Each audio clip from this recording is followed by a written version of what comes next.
tous. Bonjour à tous.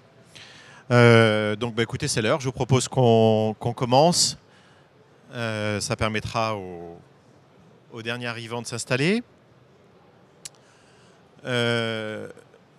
Donc on va se présenter. Moi-même, je suis Olivier Favreau. Je suis responsable de l'activité système d'information pour la société Smile. Et donc à mes côtés, un autre Olivier Bernard, qui est le responsable de l'activité GED pour le groupe Smile également. Bonjour. L'idée de cette présentation, c'est de vous montrer. Donc nous, on est une société de service. On n'est pas un éditeur. On est spécialisé dans les domaines de l'open source, j'y reviendrai. Et dans le domaine de la GED, on intervient principalement avec deux solutions que vous connaissez peut-être, qui sont Nuxeo d'une part et Alfresco de l'autre. Et l'objet de la présentation de ce matin, c'est de montrer comment on peut faire de la dématérialisation de documents, notamment de factures, mais pas simplement avec la solution Alfresco. Et on va articuler la présentation un peu trois temps. Un temps un petit peu plus de présentation générale. Un temps de démonstration, parce que rien ne vaut de voir les choses en vrai. Donc on va se garder un temps important pour vous montrer ça. Alors évidemment, en un quart d'heure, ça sera un peu limité, mais que vous voyez fonctionner les choses réellement. Et puis on essaiera de se garder aussi suffisamment de temps pour répondre à vos questions. Parce que c'est aussi l'intérêt, c'est qu'on puisse échanger. Donc on va essayer de faire un quart d'heure de présentation générale, un quart d'heure de mots, et puis après garder un quart d'heure, 10 minutes, aussi pour pouvoir répondre à vos questions. Voilà, donc pour l'agenda, donc vos intervenants. Donc très rapidement, peut-être pour représenter le groupe Smile, et puis pour ceux qui nous connaissaient déjà plutôt sous le nom OpenWide, comment tout ça s'articule aujourd'hui. Donc Smile, c'est le leader de l'open source en France et en Europe. OpenWide, on était le numéro 2. Aujourd'hui, les deux sociétés ont fusionné, ça date d'il y a quelques mois. Et globalement, OpenWide apporte à Smile toute son expertise GED. Donc en fait, l'activité GED de Smile, c'est l'ancienne activité d'OpenWide. Smile est très connu plutôt pour son activité dans le domaine de l'e-commerce, des portails. Et donc vient s'ajouter aujourd'hui toute la dimension GED et plus largement la dimension système d'information qu'apporte OpenWide. Voilà, donc je passe assez vite sur la présentation de la société parce que ce n'est pas l'objet.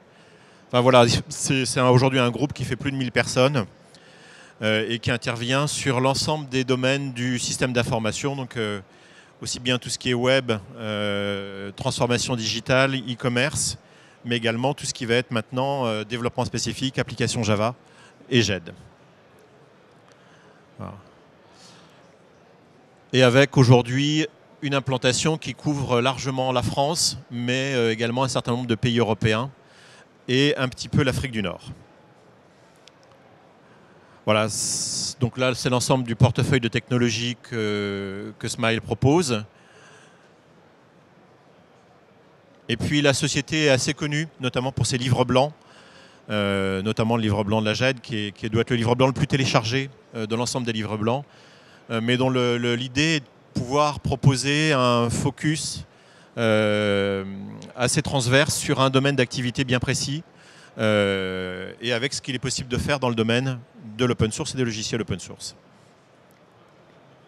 Voilà, et puis après un ensemble de références dans différents domaines d'activité.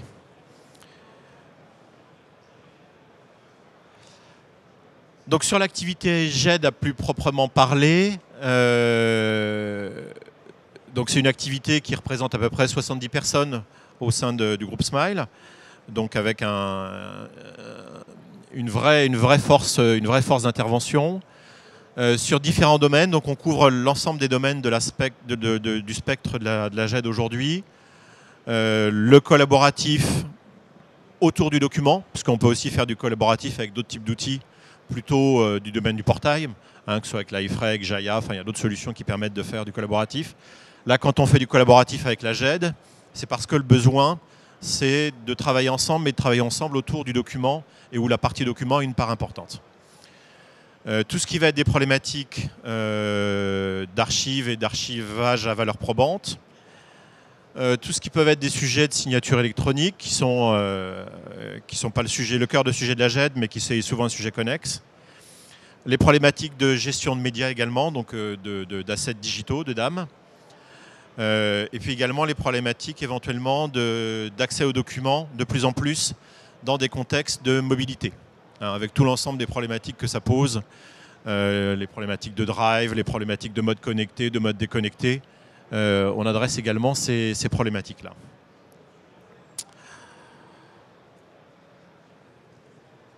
Hop, je passe assez vite sur ces parties-là. Bon, on ne travaille pas tout seul, hein, sur ce domaine-là. On intervient d'une part avec des éditeurs, je les ai cités, Nuxeo et Alfresco. On travaille avec des gens qui sont spécialisés, par exemple, sur la partie numérisation. Voilà, Spigraph qui est sur la... Si vous avez besoin d'acheter des scanners, d'acheter des solutions de numérisation, c'est plutôt avec eux qu'on va travailler. Sur la partie archivage à valeur probante, on va avoir aussi d'autres partenaires, hein, puisque la valeur probante, c'est tout un ensemble. C'est non seulement la normalisation, mais c'est aussi des infrastructures certifiées qui vont permettre de porter l'engagement de valeur probante. Donc par exemple, là, c'est des Cerkineo, mais on a d'autres prestataires sur cette partie-là. Et idem, par exemple, sur la partie signature électronique. Quand on dit signature électronique, il y a souvent derrière toute une problématique, ce qu'on appelle dans notre jargon de PKI, hein, donc de management des signatures. Où est-ce qu'on les stocke, comment elles sont attribuées, comment elles sont révoquées, enfin voilà. Et donc pour cette partie-là, vous allez avoir besoin aussi d'autres prestataires qui vont vous apporter cette partie gestion des signatures.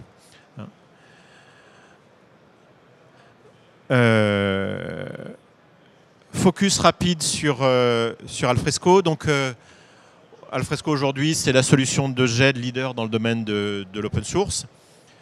C'est une solution qui est à peu près aussi ancienne que Smile, donc qui est pas une solution toute jeune, mais qui n'est pas non plus une solution historique. Hein, c'est une solution qui a une quinzaine d'années.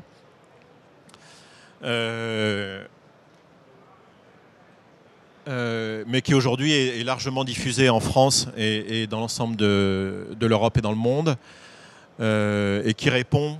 L'intérêt d'Alfresco, c'est que c'est une solution qui est généraliste. Hein. Ce n'est pas une solution qui est spécialisée, archivage de documents RH, archivage de documents techniques, archivage de documents juridiques. Globalement, c'est une solution avec laquelle on va pouvoir à peu près tout faire.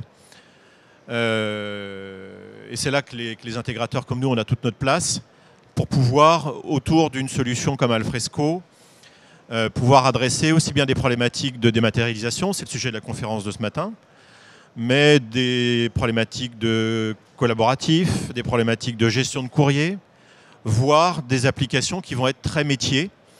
Je ne sais pas, vous allez faire de la gestion d'assemblée, vous allez faire de la gestion de demande d'investissement, enfin on peut imaginer un peu tout type de processus pour lesquels il va y avoir une partie document et puis une partie métier autour du traitement de ces documents.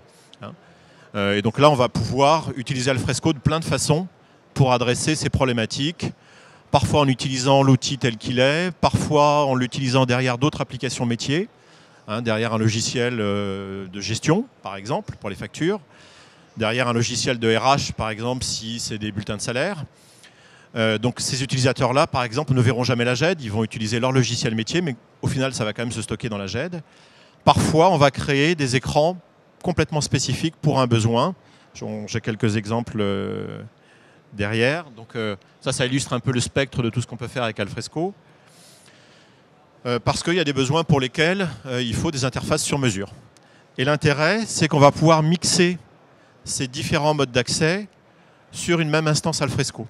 Hein, donc avec un même socle GED, certains utilisateurs vont utiliser les interfaces de la solution, d'autres vont utiliser le logiciel métier, et puis un troisième ensemble d'utilisateurs va utiliser des écrans sur mesure qu'on aura fait pour eux. Puis un quatrième groupe d'utilisateurs, ils vont y accéder via l'intranet, donc via le portail Liferay, le portail, voilà. Même via SharePoint s'ils le souhaitent. Voilà, quelques exemples de réalisation client, et puis quelques copies écran pour montrer, ouais, on les voit pas très bien, mais sur ces exemples-là, vous voyez qu'on est sur des interfaces qui sont absolument, pour ceux qui connaissent le produit, qui ne sont absolument pas les interfaces Alfresco, qui sont des interfaces très simples qu'on a développées pour des besoins clients très spécifiques. Là, en l'occurrence, c'est de l'instruction de dossiers de demande de handicap, qui est une problématique importante dans les départements. la gestion du handicap.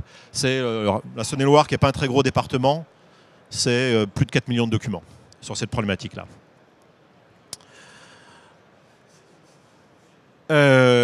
Donc pour faire un focus plus sur la problématique dématérialisation,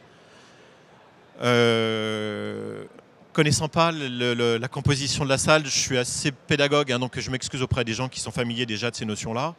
Mais globalement, c'est une chaîne qui se déroule en 4 étapes. Une partie acquisition, numérisation, peu importe comment on l'appelle, donc qui va consister à soit numériser les documents papier s'ils sont encore sous forme papier, soit récupérer des documents qui sont déjà sous forme électronique, mais qui peuvent être de plein de formes différentes. Ça peut être des mails, ça peut être des PDF, ça peut être des DocWord, peu importe. Et donc sur cette partie-là, on va s'appuyer sur des logiciels tiers qui vont être par exemple Cofax, Efesoft, Abi ou d'autres, dont le rôle va être à la fois de traiter la partie numérisation quand il s'agit de documents papier, mais aussi le fait de rassembler tous ces documents sur un même point d'entrée. Donc les documents qui vont être versés par la messagerie, les documents qui vont être récupérés d'autres applications tierces. Tout ça va passer dans Cofax ou dans Efesoft pour une étape importante qui est l'étape d'identification des documents. C'est le minimum. Il faut qu'on sache est-ce que ce document c'est une facture, est-ce que c'est une ordonnance, est-ce que c'est un courrier, est-ce que c'est un bon de commande, est-ce que c'est un bon de livraison. Donc ça c'est le b.a.-ba, la capacité à identifier le document. Et la deuxième étape importante, c'est autant que possible essayer de récupérer des informations sur son document, les fameuses métadonnées. Pour l'identifier, il y a plusieurs méthodes. La méthode qui est la plus fantastique, mais qui n'est pas celle qu'on utilise le plus souvent, c'est le logiciel magique qui est capable de reconnaître la facture, chacune des lignes de la facture et de transmettre tout ça à la GED. Donc ça, c'est un cas de figure qui existe, mais en réalité, il y a plein d'autres cas de figure plus simples, où on va être capable de récupérer un code barre sur la facture, où on va être capable de récupérer un numéro sur la facture. Et nous, en interrogeant le système de gestion financière, on va pouvoir ramener le reste des informations dont on a besoin pour classer correctement la facture dans la GED. Donc voilà, cette étape de reconnaissance et d'enrichissement du document, où on va récupérer ces métadonnées. Si on n'a pas ça, la GED ne sert à rien. Si on n'arrive pas à reconnaître le document et à pouvoir ramener un minimum d'informations sur ce document, la facture à qui elle appartient, quel est son montant, quelle est sa date, quel est son numéro, on ne sait pas ensuite classer le document correctement dans la GED. Ensuite, une fois qu'on a ça, Alfresco prend la main et est assez intelligent pour classer correctement les documents en fonction des informations qu'on aura reçues et de les ranger aux bons emplacements. Et puis, une fois que le document est dans la GED, il y a un deuxième cycle de vie qui s'engage, parce qu'il a sa vie dans la GED, ensuite le document, pour qu'il soit mis à disposition des personnes qui doivent le consulter, pour qu'il soit traité par les personnes qui doivent le traiter, et puis enfin, pour qu'il soit correctement détruit ou archivé. Mais l'étape de destruction est aussi importante que l'étape d'archivage. Quand on intervient chez des clients, combien de documents subsistent qui devraient être détruits? Une fiche d'état civil, ça a une durée utile de 6 mois. C'est des documents en plus personnels et nominatifs. Ça ne devrait absolument pas être conservé au-delà de 6 mois. Partout où on va, il y a des fiches d'état civil qui datent d'il y a 10 ans. Donc voilà, la GED va aussi aider à mieux gérer ces problématiques-là, de dire les documents qui doivent vraiment être détruits sont réellement détruits. Les documents qui doivent être stockés de façon temporaire, ils sont stockés de façon temporaire. Et les documents qui doivent finir dans une solution d'archivage de long terme, d'archivage à valeur probante, ils finissent dans la solution d'archivage à valeur probante.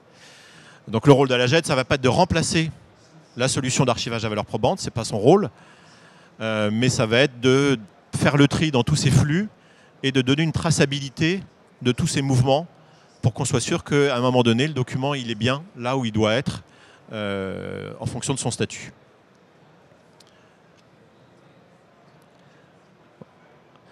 Voilà, donc présenté en quelques slides, voilà la partie numérisation scan, la partie séparation de pages, reconnaissance du document, extraction des informations, assemblage et export vers la GED.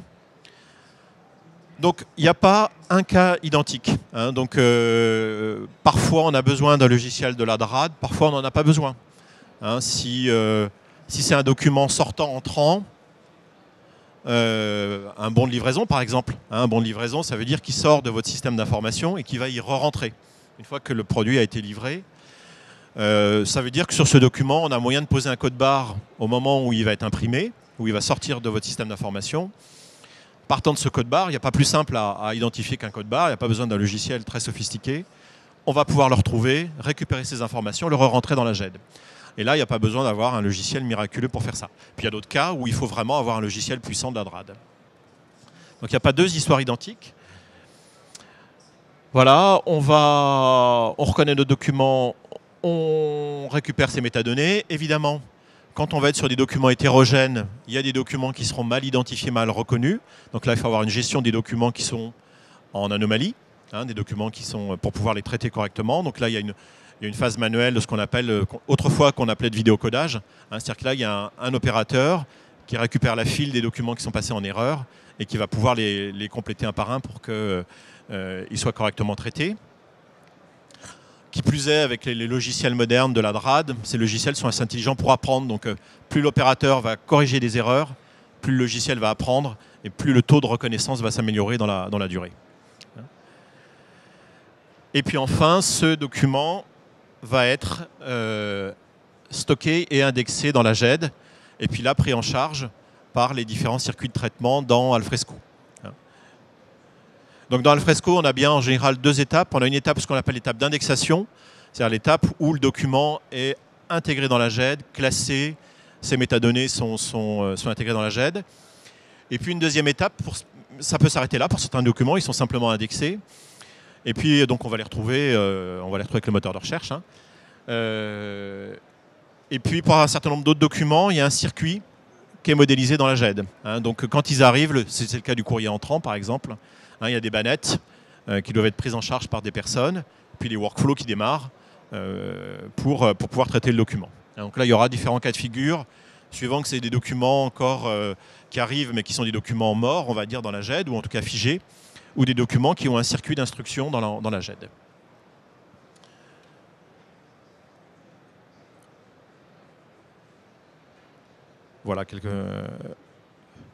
Voilà, 20 minutes. Ce que je vous propose, c'est qu'on passe à la partie démo pour qu'on ait réellement le temps de la voir.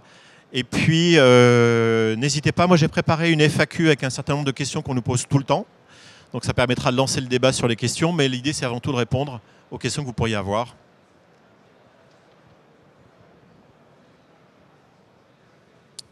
Donc merci Olivier. Donc là, ce qu'on souhaitait vous faire, c'est vous faire vraiment une démonstration live de comment ce qu'Olivier a pu vous exposer préalablement, comment tout ça peut fonctionner. Pour le faire, on a sélectionné deux outils. Donc on a sélectionné Cofax sur la partie amont, à savoir capture documentaire, extraction des données, etc., en reconnaissance du document. Et sur la partie gestion documentaire, on a pris l'outil Alfresco. Il faut bien entendu se dire qu'on a tout à fait la capacité de réaliser ces deux étapes avec des outils différents.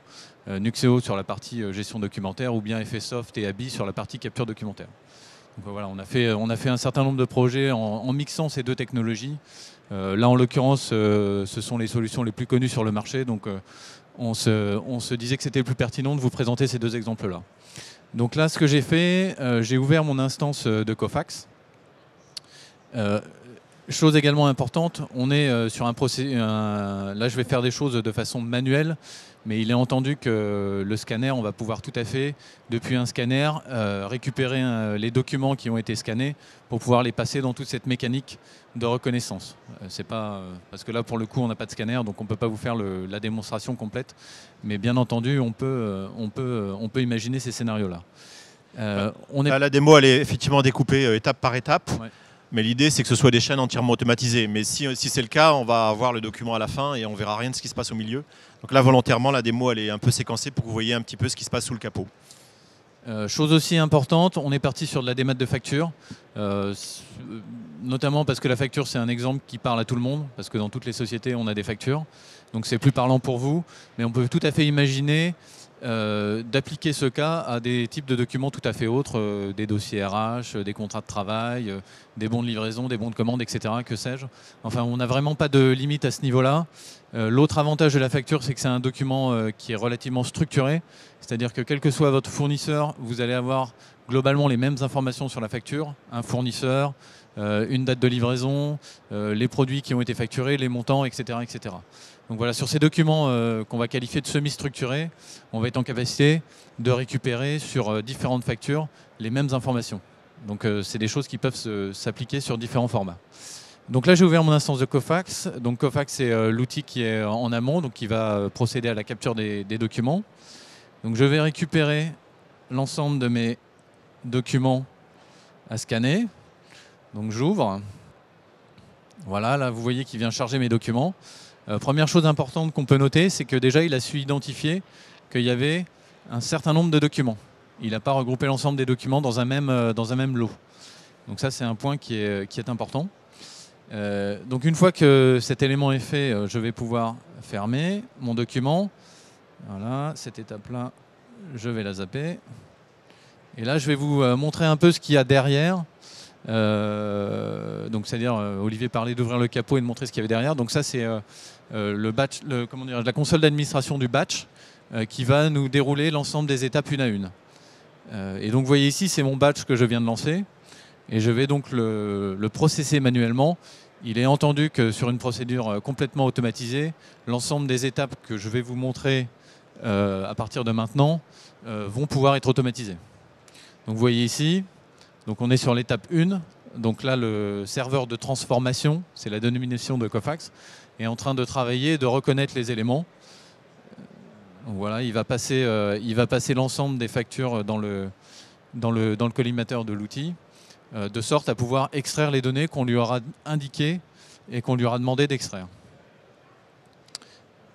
Donc une fois qu'il a fini cette étape, je vais pouvoir passer à l'étape d'après. Ce qu'on voit, c'est que plus la reconnaissance est sophistiquée, plus globalement le temps de traitement par document peut être important, donc plus les ressources de calcul qui vont être associées à cette partie de reconnaissance vont être importantes. Ça, on peut avoir de la numérisation qui soit extrêmement rapide, puis on peut avoir des documents sur lesquels il faut quand même bien dimensionner les serveurs de la DRAD pour qu'on puisse traiter 5000 factures jour, 10 000 factures jour en fonction des besoins.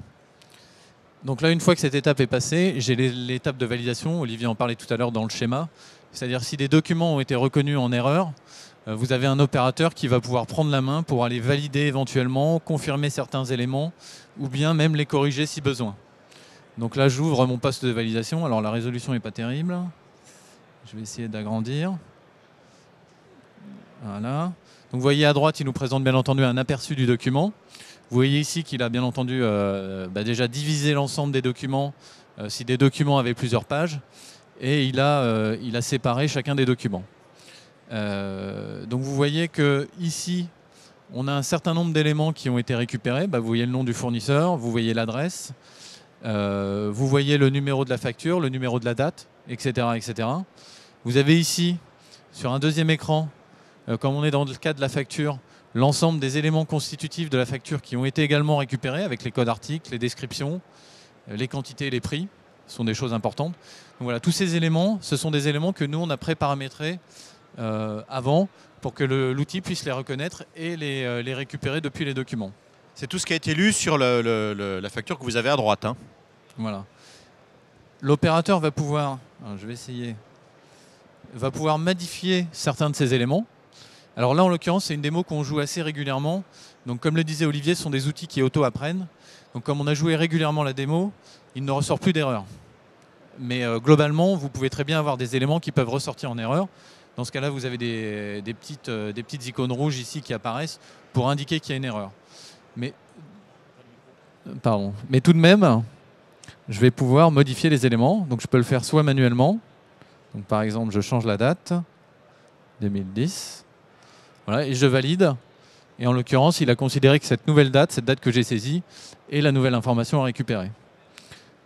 Donc là, j'ai validé également le document. Donc il est passé de fait au second document.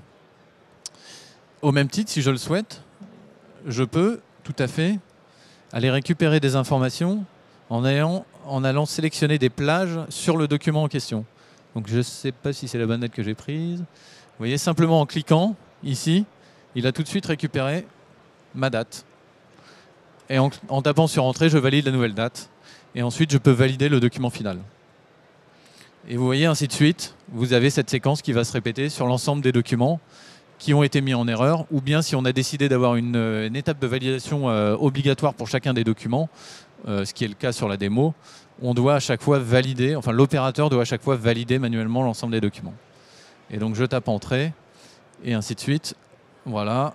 Il m'indique que l'ensemble de mes documents sont validés dans le batch. Je vais pouvoir clôturer le batch en question. Je reviens sur ma console d'administration, et je vais pouvoir... Ah, pardon, c'est celui-là. Je vais pouvoir lancer la seconde étape, qui est l'étape d'apprentissage. Vous voyez qu'elle apparaît ici. Et donc là, le document est en train d'apprendre par rapport aux éléments que l'opérateur a éventuellement modifiés ou corrigés sur la session précédente. Cette étape vient d'être finie. On passe sur l'étape suivante, qui est la génération du PDF. Donc là, je vais cliquer pour aller rapidement. Donc là, c'est une étape de génération de PDF et également du fichier XML associé dans lequel l'ensemble des métadonnées vont être reportées. Voilà. L'étape est terminée. Et maintenant, on a cette dernière étape d'export vers la solution Alfresco. Donc il y a un connecteur qui existe entre Cofax et Alfresco, mais au même titre entre les solutions qu'on a pu voir précédemment, qui va permettre d'exporter ces éléments. Je vais cliquer dessus. D'exporter ces éléments directement dans l'outil de gestion documentaire. Voilà, c'est l'étape. Qui apparaît là. Et donc qui vont permettre d'exporter ces éléments ainsi que les métadonnées associées dans le répertoire documentaire qu'on aura sélectionné. Donc là, je vérifie. C'est bien fini. Donc ça, c'est l'endroit de l'entrepôt documentaire d'Alfresco. Donc je ne vais pas revenir sur une démonstration en détail d'Alfresco. On se fera un plaisir de le faire sur notre stand si vous le souhaitez. Mais c'est le répertoire dans lequel j'ai décidé d'envoyer les documents. Donc je vais rafraîchir. Vous voyez qu'il était vide avant. Je rafraîchis mon répertoire. Et là, l'ensemble de mes documents vont être exportés dans ce répertoire. Alors c'est un peu long parce qu'on est sur une clé 4G. Je vais peut-être remettre ça. Ça ira un peu mieux. Alors on va rafraîchir à nouveau. Ça devrait passer. Tac. Alors, je vais essayer comme ça. Donc, je vais revenir sur mon tableau de bord utilisateur Alfresco. Voilà. Donc, je vais dans le répertoire où j'ai décidé de charger mes documents ici. Voilà, il est en train de charger l'entrepôt documentaire. Et vous voyez ici que 3 répertoires se sont créés. Chacun correspondant à un fournisseur, parce que c'est un élément qu'on a paramétré aussi au moment de l'export depuis Cofax vers Alfresco. Donc on a dit à l'application de créer un répertoire pour chacun des fournisseurs et d'y déverser l'ensemble des documents correspondant au fournisseur en question. Donc je vais alors plutôt celui-là, parce que je crois qu'il y en a plusieurs. Celui-là, voilà. Et vous voyez ici que dans le répertoire en question, il a déversé l'ensemble des documents correspondant à ce fournisseur. Donc je vais prendre un document au hasard, je vais aller dans la fiche détaillée du document et on va voir comment Alfresco expose l'ensemble de ces informations. Vous voyez ici, donc le document est repris sur la partie gauche parce que Alfresco fait la part belle à la prévisualisation du document, donc on peut voir le document de façon assez large. Et vous voyez ici que dans les propriétés du document ou les métadonnées du document, vous avez un certain nombre d'éléments qui ont été repris depuis les éléments qu'on a pu extraire chez Cofax. Donc je vais aller dans le détail de ces éléments. Vous voyez ici déjà que la description du document a été reprise, le titre du document, le nom du document. Automatiquement, on a décidé d'affecter des catégories factures pour pouvoir identifier plus rapidement et plus facilement les documents par la suite. Et ensuite, on a pu aussi récupérer et injecter des éléments un peu plus spécifiques à la facture en question, la date de commande, la date de facture et les montants par exemple. Et voilà, et très, très simplement, on va pouvoir faire en sorte de déverser les métadonnées que l'on souhaite récupérer sur la facture pour pouvoir les traiter et les utiliser dans Alfresco. Ensuite, grâce à ces métadonnées dans Alfresco, on va pouvoir lancer un certain nombre de traitements, notamment un traitement qui est important, c'est la recherche du document. Donc là, par exemple, je vais rechercher un document via l'interface de recherche. Donc je tape la recherche, je tape le nom d'un document que j'ai sélectionné préalablement. Et donc Alfresco, grâce à son moteur de recherche à facettes, va permettre d'exposer ces métadonnées via des facettes. C'est ce qu'on peut voir sur la partie gauche ici. Donc vous voyez à partir d'une recherche assez générique, donc j'ai tapé le numéro d'une facture. J'ai un nombre de résultats assez important qui est ressorti, 25 résultats. Et je vais pouvoir, grâce à ces facettes, je vais pouvoir filtrer progressivement l'ensemble de mes résultats pour arriver au résultat le plus pertinent. Donc là, je choisis par exemple le type de document facture. Bon, alors il y avait un souci de majuscule sur un document, donc ça a créé deux facettes différentes. Mais par exemple, je vais pouvoir décider voilà, de sélectionner l'ensemble des factures qui ont été créées aujourd'hui, enfin qui ont été injectées aujourd'hui dans l'application de GED pour arriver progressivement à mon résultat. Alors c'est vrai que là, on est sur un exemple qui n'est pas forcément très significatif, mais si vous imaginez un entrepôt documentaire dans lequel vous avez des milliers, voire des millions de documents, que vous tapez un terme générique qui vous ressort un nombre de résultats assez conséquent, vous allez pouvoir, grâce à ces facettes, filtrer progressivement les résultats pour arriver au résultat souhaité. Sachant que sur ces facettes, vous allez pouvoir y indiquer l'ensemble des métadonnées que vous allez pouvoir disposer dans l'application. Donc voilà pour vous présenter globalement le traitement. On va pouvoir aussi, sur la base de ces métadonnées, déclencher des workflows, par exemple, enfin déclencher un certain nombre de règles, enfin automatiser un certain nombre de règles grâce à l'application Alfresco, et ça de façon assez simple et surtout à la portée d'utilisateurs fonctionnels, parce que Alfresco a développé un certain nombre d'interfaces qui vont permettre justement à des administrateurs plus fonctionnels que techniques de pouvoir paramétrer un certain nombre d'éléments. C'est aussi une des grandes forces de l'outil. Et notamment un des exemples, enfin des points de paramétrage qui nous semblait important de vous montrer, parce que c'est une nouveauté d'Alfresco, c'est la capacité pour un administrateur fonctionnel de pouvoir designer lui-même ses métadonnées et ses types documentaires. Donc pour ce faire, on va aller dans le gestionnaire de modèles. Donc ça, c'est un outil assez puissant parce que ça va permettre justement à des gens plus à vocation fonctionnelle de pouvoir définir eux-mêmes des types de documents, des factures, des bons de commande, des dossiers RH, etc., etc., et d'y associer les métadonnées souhaitées. Donc là, je vais vous prendre l'exemple sur un modèle existant. Donc par exemple sur une facture. Donc ça, ce sont des modèles qu'on a pré-créés nous dans l'application, mais en utilisant bien entendu les interfaces dédiées pour. Donc là, on a le type de document qui est type facture. Et grâce, alors c'est en anglais, c'est parce que mon navigateur est en anglais, mais bien entendu, vous avez l'ensemble des interfaces disponibles dans la majorité des langues que vous souhaitez. Et vous pouvez créer assez simplement des propriétés via ces interfaces en indiquant un nom. Donc je vais par exemple mettre montant. Voilà. Montant.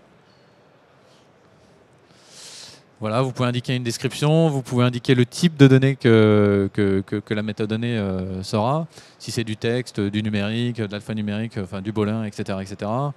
Si la donnée est obligatoire ou elle est facultative.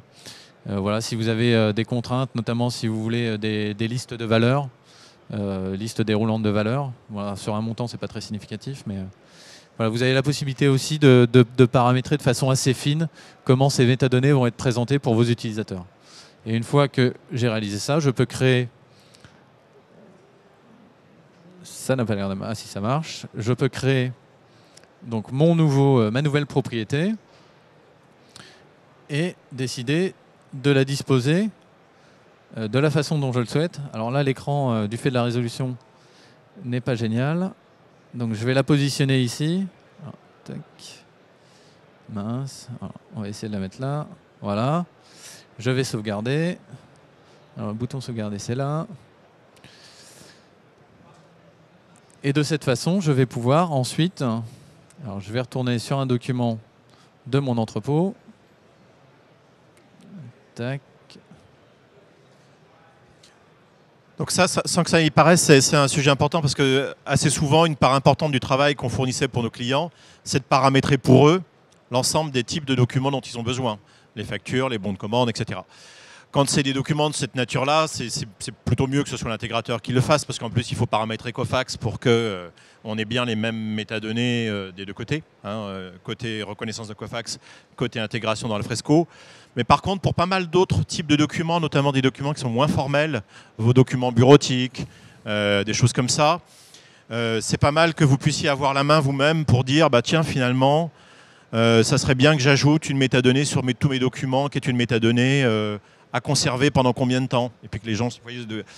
Pour ça, auparavant, vous étiez obligé de revenir à votre intégrateur, il fallait qu'on vous relivre l'application, ou tout simplement, vous vouliez rajouter un S sur une métadonnée, etc. Vous aviez très peu la main sur ces éléments-là. Aujourd'hui, avec l'éditeur de modèles, vous pouvez, dans une certaine mesure, vous-même, créer vos modèles de contrats, de notes, de rapports, de comptes rendus, de marché, tout ce que vous voulez, et les perfectionner au fur et à mesure du besoin. À un moment donné, il faut quand même figer les choses, parce que sinon les utilisateurs ils vont être perdus. Mais ça permet quand même d'avoir plus de souplesse dans la manipulation de l'outil. Juste pour finir rapidement, donc vous voyez, j'ai chargé un document dans l'entrepôt. Vous voyez ici les métadonnées par défaut. Si je viens changer le type du document et que je le passe à facture, voilà. Vous voyez ici que mes métadonnées voilà, ont été modifiées. Et vous voyez la nouvelle métadonnée que j'ai créée qui apparaît. Donc voilà, c'est un outil assez puissant. C'est peut-être un peu rapide comme démo, mais l'idée c'est de vous montrer que grâce à ce type d'outil, vous allez avoir la capacité assez facilement et assez rapidement de personnaliser votre application, et surtout pour des profils plus fonctionnels que techniques. Moi, j'ai aucune compétence technique, et pour autant, j'arrive à créer des modèles de cette façon-là. Et bien entendu, ça ne se limite pas qu'à ce type d'action. Vous avez aussi plein de possibilités dans l'outil. Je vous propose, pour qu'on reste bien dans le timing, de passer plutôt à la partie questions. Alors moi, j'avais noté un certain nombre de sujets qu'on nous pose suivant, mais on va commencer d'abord par vos questions.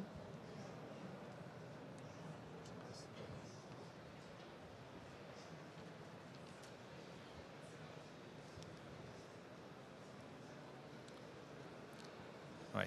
Hop. Allez-y, je vous en prie. Bonjour, Moïse Sen, je représente une collectivité locale. J'aimerais savoir si vous allez jusqu'au service fait, c'est-à-dire la validation dans les services de la facture, et si vous allez aussi jusqu'à l'interconnexion de la GED et des logiciels de comptabilité. Alors oui, c'est même un cas qui est le cas le plus fréquent, c'est-à-dire que là, on a vu le cas où les factures arrivent d'abord dans la GED et éventuellement après remontent dans le logiciel de gestion. En réalité, ça se passe souvent dans l'autre sens. Dans la vraie vie, c'est souvent le logiciel de gestion comptabilité qui va verser des documents dans la GED. Ou alors, effectivement, on va faire une passerelle, c'est-à-dire que le logiciel de gestion connaît les documents mais n'a pas les pièces. Il les connaît sous forme d'enregistrement, mais il n'a pas les pièces. Et on va réconcilier pour que la pièce qui est dans la GED soit identifiée dans le logiciel de gestion. Donc oui, on fait ce type d'intégration. On l'a fait pas mal dans le monde public, avec que ce soit Grand Angle, avec Coriolis, avec différents logiciels. Et on le fait aussi dans le secteur privé avec des outils comme Sage, avec d'autres types d'outils de ce type-là. Voilà.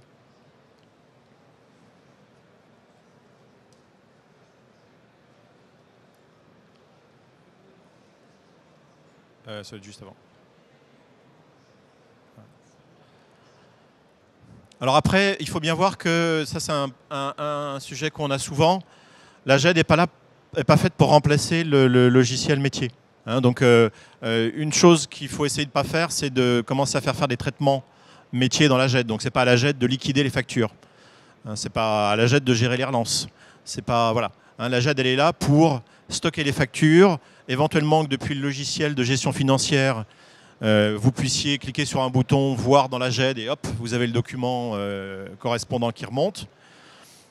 Éventuellement, on peut retrouver dans la GED un certain nombre de métadonnées qui viennent du logiciel de gestion financière. Mais ça doit s'arrêter là, parce que sinon vous allez commencer à faire un mélange des genres et on ne va plus savoir où sont traitées les factures, si elles sont traitées dans le logiciel de gestion financière ou dans la GED. Voilà, alors d'autres questions, pardon ?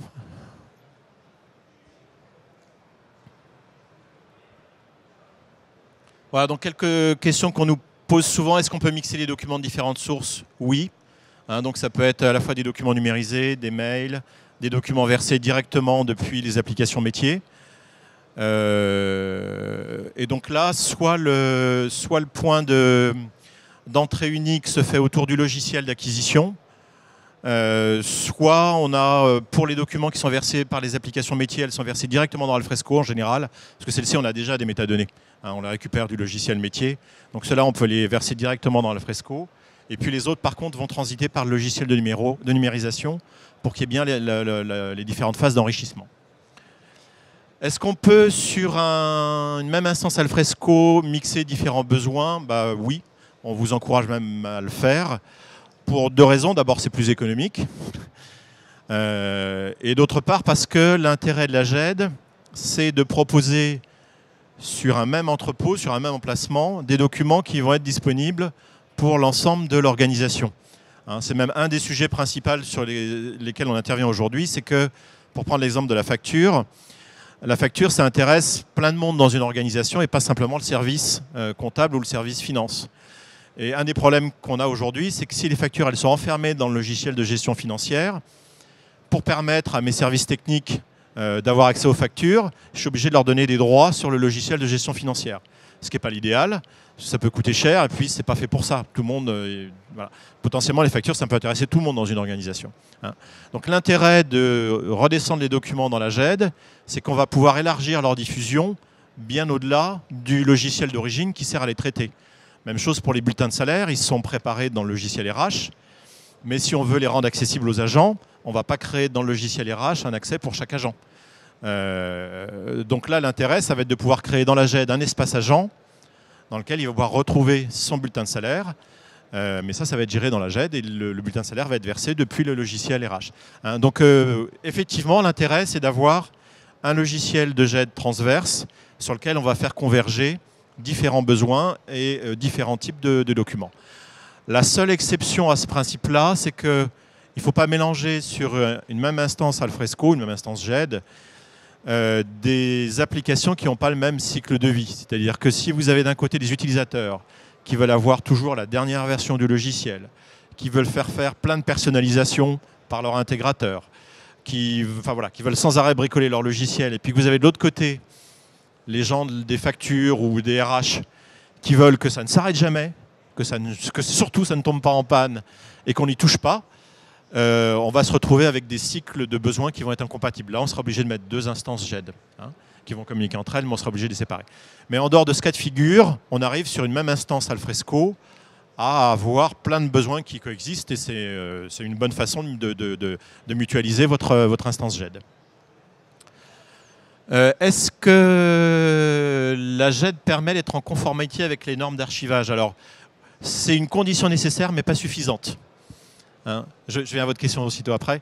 C'est-à-dire que pour respecter vos normes d'archivage, que ce soit les normes NF, ZF, machin, il vous faut un logiciel de GED, mais c'est un tout. Il faudra de la conduite du changement, il faudra le logiciel de GED, il faudra probablement un logiciel d'archivage à valeur probante derrière, mais ça sera une condition indispensable. Vous ne pourriez pas y arriver ou difficilement si vous n'avez pas un logiciel de GED. Il y avait une question.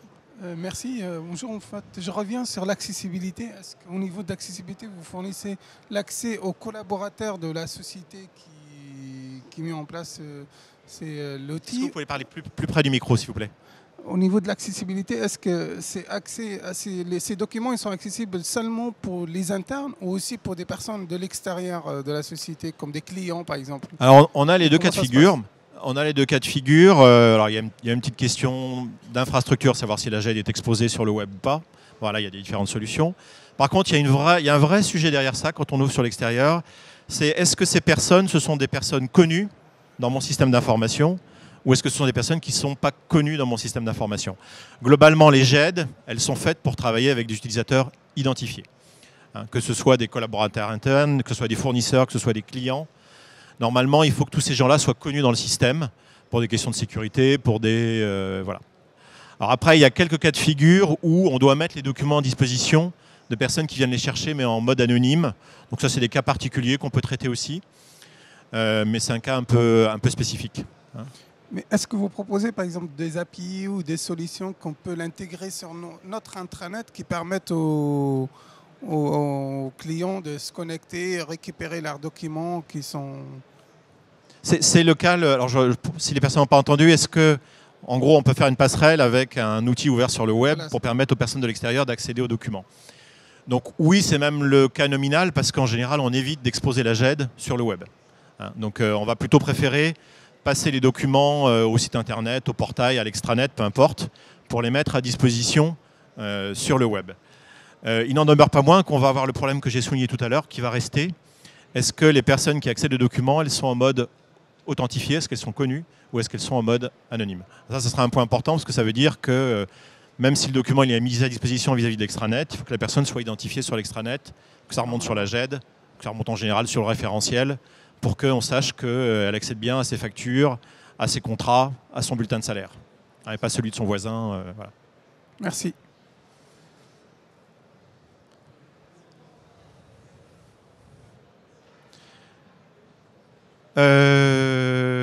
Faut-il nécessairement un SAE? Ça dépend des documents que vous manipulez. Pour certains documents, vous avez une obligation non seulement de conservation, mais de conservation dans un contexte précis où il faut que vous puissiez faire la preuve que votre document a été archivé à telle date précise, qu'il a été détruit à telle date précise. Donc dans ces cas-là, vous avez besoin d'avoir un tiers, ce qu'on appelle un tiers de confiance, qui va poser les tampons qui vont bien pour pouvoir dire le document, j'atteste qu'il a été stocké à telle date, qu'il a été détruit à telle date, etc. Donc ça va dépendre des types de documents. Il y a certains documents pour lesquels ce n'est pas nécessaire. Vous avez des obligations réglementaires, mais qui sont simples, qui est de dire on les garde 10 ans, après on les détruit.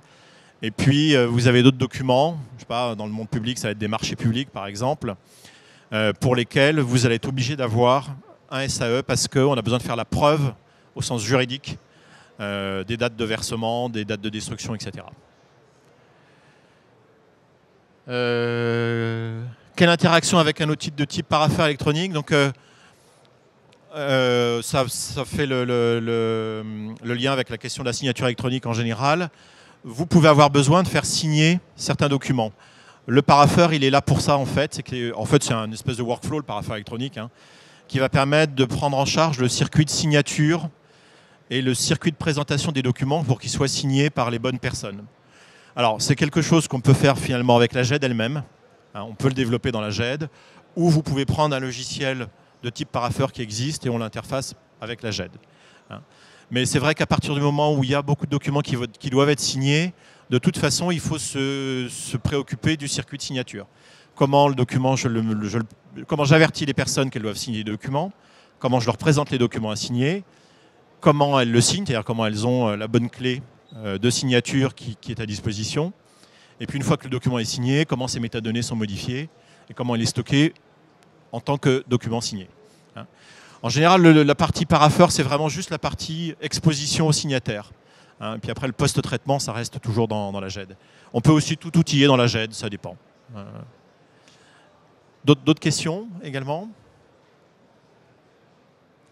Ça peut être plus généralement sur Alfresco, ça peut être sorti du cas d'usage dématérialisation. Oui.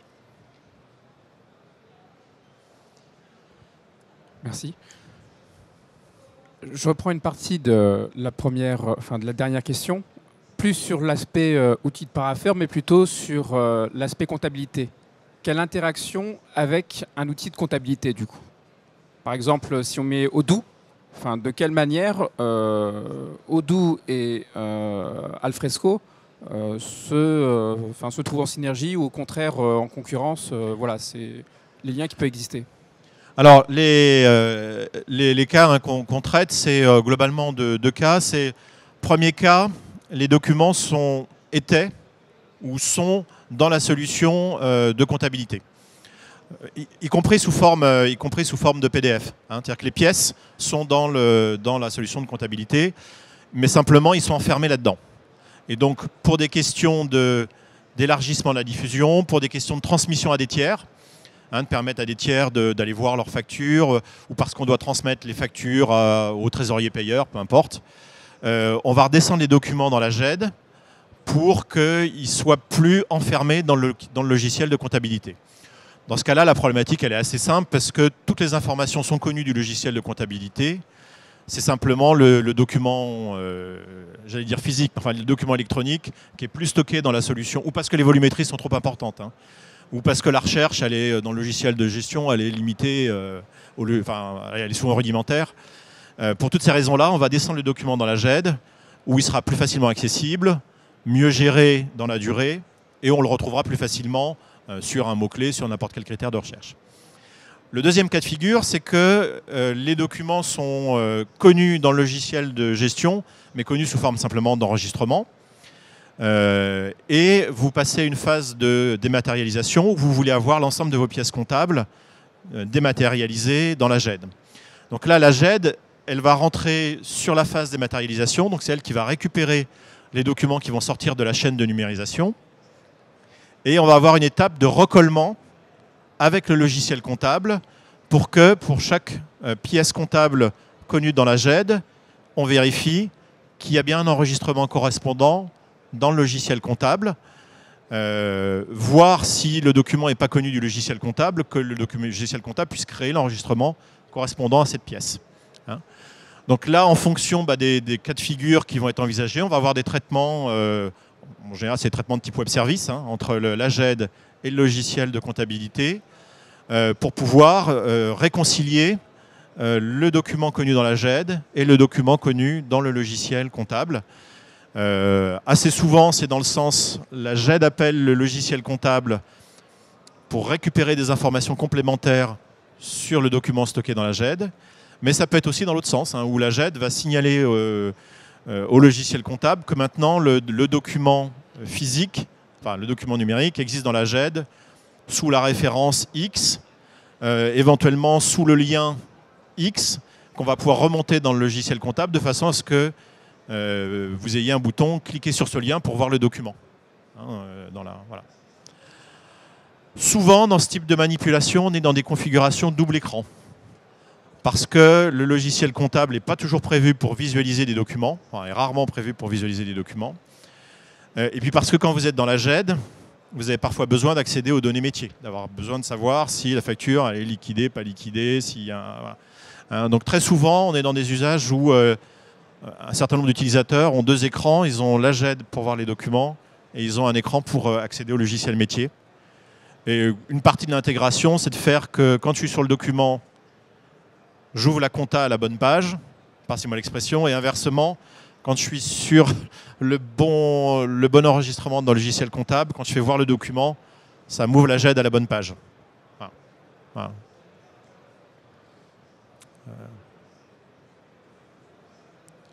Voilà le type de traitement qu'on fait avec les logiciels de gestion.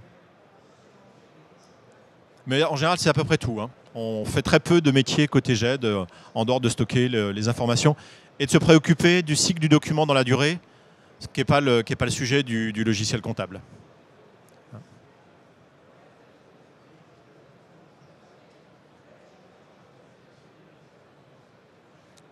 Voilà, je crois qu'on est à la fin de cette conférence.